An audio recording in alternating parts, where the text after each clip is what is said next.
entertainment industry, marketing is a big part of what makes something successful or a huge sack of hooey. Look at this. Kevin, can you hand me That turned to panic in an instant. And everything depended on a brick house child locator. Kevin! This ad was of a Duracell battery. Others will create a mystery thriller drama to sell their nacho fries. I swear to God, you should actually check this ad out. It's actually pretty funny. Careful where you go dipping around. One of the most common forms of advertisement in the entertainment industry are trailers. And trailers fucking suck. You see, with the invention of the internet, we unfortunately have not only given a platform for these furries to gather together like they're the Riddler's army from Batman, but we also gave birth to people who watch movies, shows, and even video games through TikToks. Video game trailers, movie trailers, TV show trailers have all become landscape TikToks. Video reels, whatever the fuck this format is called, right? The purpose of a trailer is to get the viewer excited for the final product, right? Is to give you a trail of the product.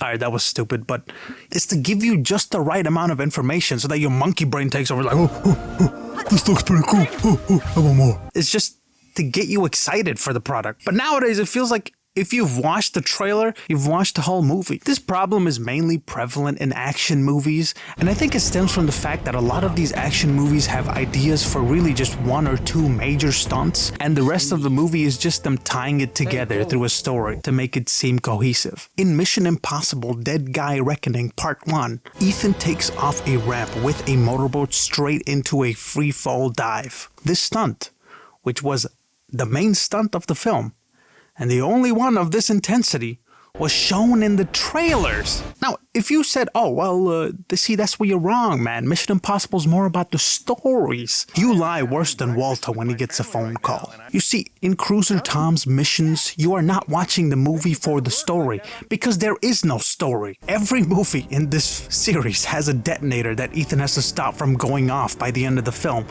And, you know, he does that, very successfully, and they all rinse and repeat the same formula. Oh wait, there's this incredible mission that no one has been able to solve. Let's get Ethan on the case. He gets on the case, he's able to solve it. Saying you are watching Mission Impossible movies for the story is like saying you play Assassin's Creed for fun. With movies like these, it's all about the action. You are here to see Tom Cruise show you why he's the best cruiser around. You want to see some wild shit go down, but how is it supposed to be wild shit when you've already seen all the main stunts in the trailer? It's like, what are we supposed to do? Just start seal clapping? It's the scene from the trailer.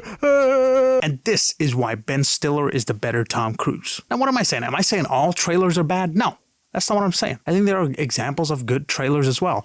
For one, Attack on Titan Season 4 Part 1 trailer did a really good job of getting you excited for the show. It gave you just enough to where it set the tone of the season that's to come, and it also gave you a little bit of information to get you excited. Now, it is a show, which means they have more content to work with, so maybe that's why they were able to avoid spoiling too much. But come on now, what justifies this? For the trailer, they completely spoiled the idea of the other Spider-Man showing up. Why didn't you just cut this out the trailer? You didn't have to include this. How did that guy get hit like that? You're spoiling your own ideas. Now, because I am a seagull, I was able to predict the future. When everyone's out here watching the trailers, I decided to unplug and wait in the sacred cave located at the foothold of the highest peak in the east.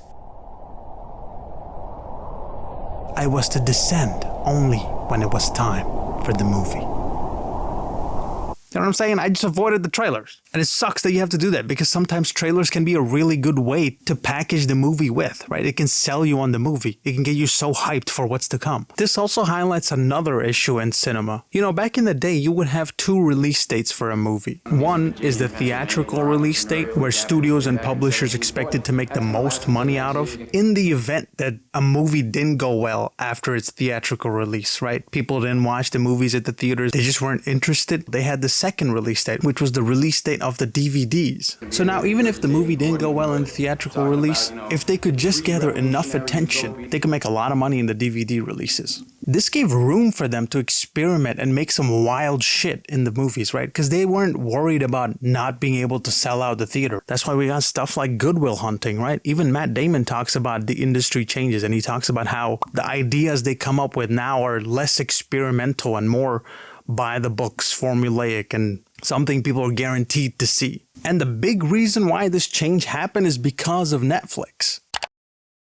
Have completely changed the way we consume media. We can actually pause the movie to take a piss now. You get a whole catalog of movies all through streaming. Now, you don't own these movies, but Netflix's model used to be so convenient that you didn't care. This streaming service model made buying DVDs a moot and completely stupid thing to do. Studios have lost their safety net of the DVD releases and now have to bank their entire $100 million project into this one release date, this one 3-week window. And because how going to the theaters is dying now, that's not even that reliable, which is why they shove everything into the trailers now. And if you're thinking, oh, well, that's a movie problem, right? I'll play video games exclusively, so I don't gotta worry about that. Well, Buster, I got news for you.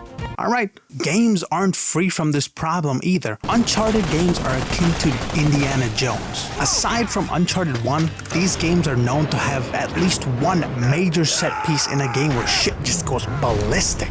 And that moment defines the game. You know, nobody refers to Uncharted 2 or Uncharted 3 as Uncharted 2 or Uncharted 3. It's more like, you remember the train Uncharted or the plane Uncharted? Everything is defined by that one set piece.